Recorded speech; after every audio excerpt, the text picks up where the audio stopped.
જય શ્રી કૃષ્ણ, જય માતાજી મિત્રો। જો સવાર થઈ ગયું છે, સવારના વાગી ગયા છે 10, પણ આપણું કામ હજુ પત્યું નથી। જો ઘરના કામમાંથી ફુરસત જ નથી મળતી, બધું કામ હજુ બાકી છે। આખો દિવસ કામ કર્યા જ કરું। જોઈ લો, ખાલી રસોડું એટલું સાફ કર્યું છે।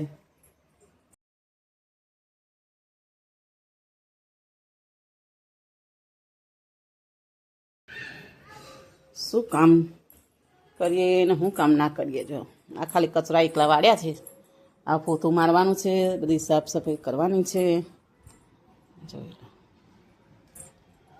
તાપ આવે છે સરસ ગેલેરીમાં,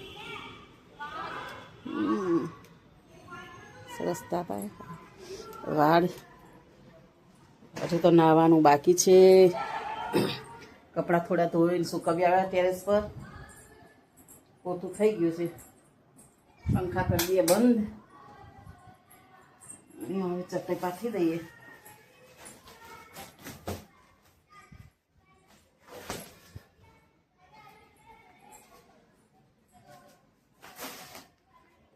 સવારમાં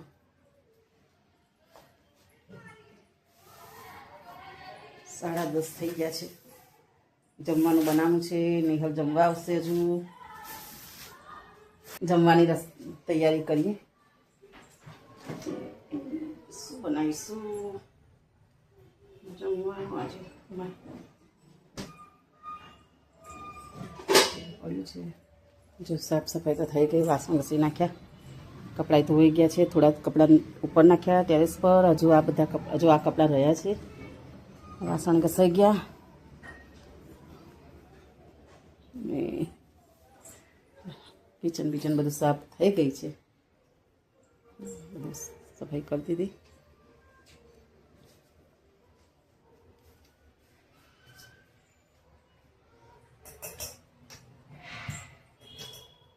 પાણી જોઈએ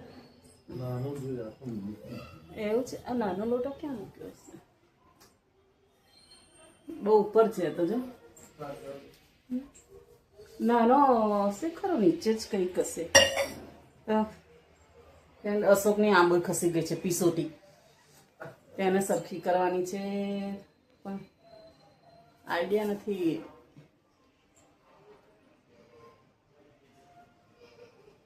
કોઈને ખબર હોય તો કહેજો કેવી રીતે એને બેસાડાય, થોડા ઢીલા થઈ ગયા છે। જો જમવાનું થઈ ગયું, હવે જમી લઈએ। શાક બનાવી દીધું, આ તો કેવી છે, તો ભીંડાનું શાક બનાવ્યું, રોટલી થઈ ગઈ, અને હવે આ ખીચડી મૂકી છે। થોડીક ખીચડી એટલા માટે મૂકી છે મિત્રો કે મને કઢાવી નાખી છે દાળ પ્રોબ્લેમ કરતી હતી ને, એટલે દાળને કાઢી નાખી છે। આપણા જીવનમાં એવું કોઈ પણ વસ્તુ જો આપણને હેરાન કરતી હોય, ચાહે દાળ હોય, માણસ હોય, વસ્તુ હોય, તો એને આપણા જીવનમાંથી દૂર કરી દેવી જોઈએ। કારણ કે ક્યાં સુધી હેરાન થવાનું? મને કેટલા 4-5 દિવસથી હું હેરાન થતી હતી। મારા પોતાની વસ્તુ, મારા પોતાનું અંગ છે, પણ આપણને હેરાન કરતું હોય તો આપણે શું કરવાનું? જો મારા મોંમાં રહી હોત દાંત વચ્ચે તો એ સેફ્ટ હોત। અત્યારે કચરામાં ગઈ, એવું માણસોનું એવું મિત્રો, આપણે હેરાન કરતા હોય એટલે એમને આપણે જીવનમાંથી કાઢી જ નાખવાના। માણસો હોય, વસ્તુ હોય,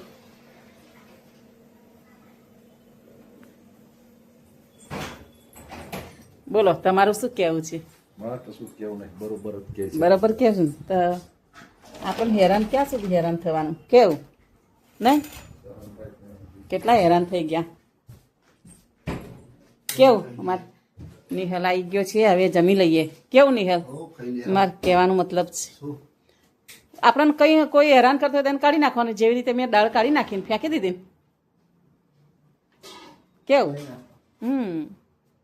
સારું। જે દાળ હતી અહીં મોઢામાં હતી ને ત્યાં સુધી કેવી સરસ હતી, બધા દાંત વચ્ચે, દાળ વચ્ચે. હવે અત્યારે કચરામાં ગતી રહી, તે કચરામાં જ જાય, ડસ્ટબિનમાં જ જાય નહીં આસો તો. ચાલો મિત્રો જમી લઈએ.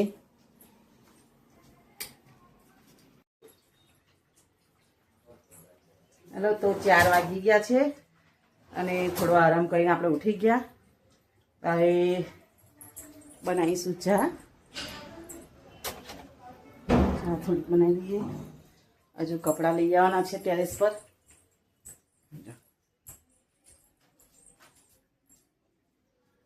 ટેરેસ પરથી કપડાં લઈ આવીએ, ચા મૂકી દઈએ. 5 વાગવાનું તૈયાર થઈ ગઈ. 4 નહીં વાગ્યા, 5 વાગ્યા છે.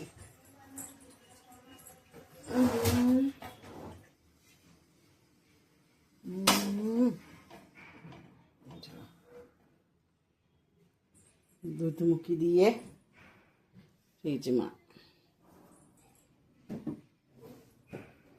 ફ્રીજમાં દૂધ મૂકી દીધું. જો વાસણ પડ્યા છે બપોરના. થોડું પાણી પી લઈએ. યાર શિયાળામાં તો પાણી જ નહીં પીવાતું.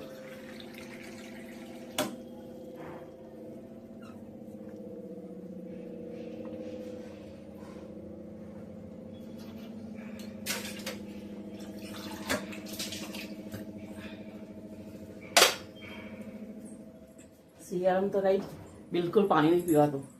માંડ 2-3 ગ્લાસ પાણી પીવાય. હા કપડાં લેવા ટેરેસ પર. હું કઈ ગયા છે પછી ઠંડા થઈ જાય.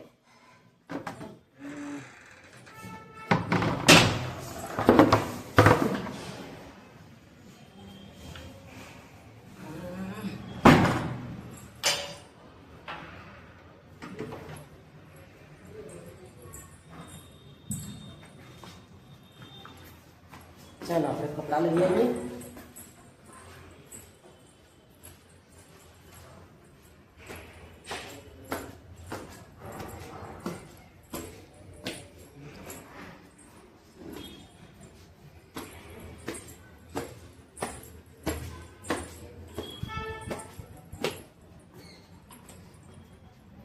આવી ગયા છીએ આપણે ટેરેસ પર. કપડાં બહુ કપડાં નથી તો લઈ લઈએ.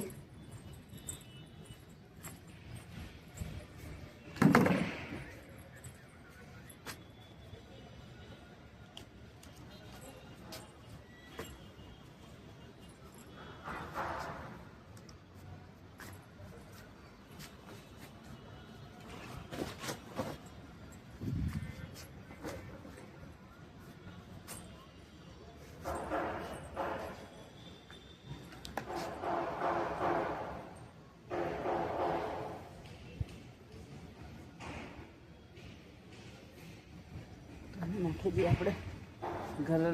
ગળે લટકાઈ દઈએ ઉઠણી. સુરત દાદા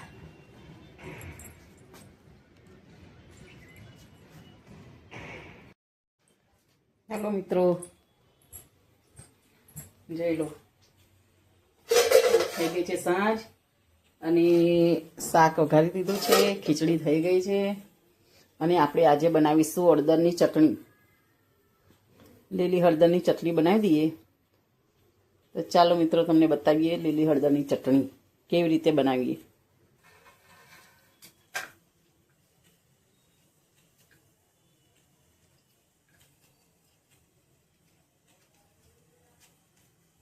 આવી રીતે હળદરને છોડી નાખવાની મિત્રો અને પછી એને છીણીને ખાંડણીમાં બધું નાખી દીધું છે.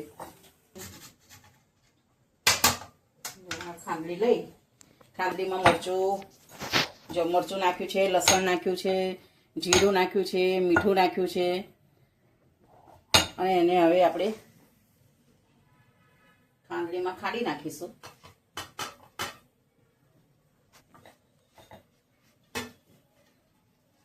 વિડીયોમાં બન્યા રહેજો. ઓકે બંધ કરી દો. જો મિત્રો તેલ મૂકી દીધું છે ગરમ કરવા અને બધો મસાલો વાટી નાખ્યો છે. હળદર મરચું, સૂકી હળદર નહીં નાખવાની, લીલી હળદર જ, અને મરચું, જીરું, મીઠું અને લીલા ધાણા નાખ્યા. બસ હવે એને આપણે થોડો વઘાર કરી દઈશું. આવી રીતે ગરમ તેલ થવા દેવાનું અને અંદર નાખી દેવાનું.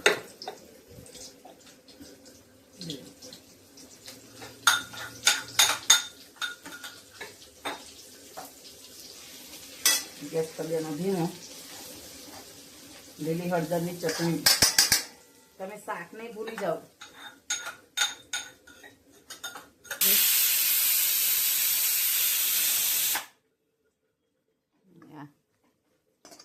ચટણી થાય છે આપણી. જો આ ચટણી હવે એના ઉતારી અને એક લીંબુ નીચોવી દેવાનું, અડધી ફાળ લીંબુ નીચોવી દેવાનું. એકવાર ટ્રાય કરી જોજો મિત્રો.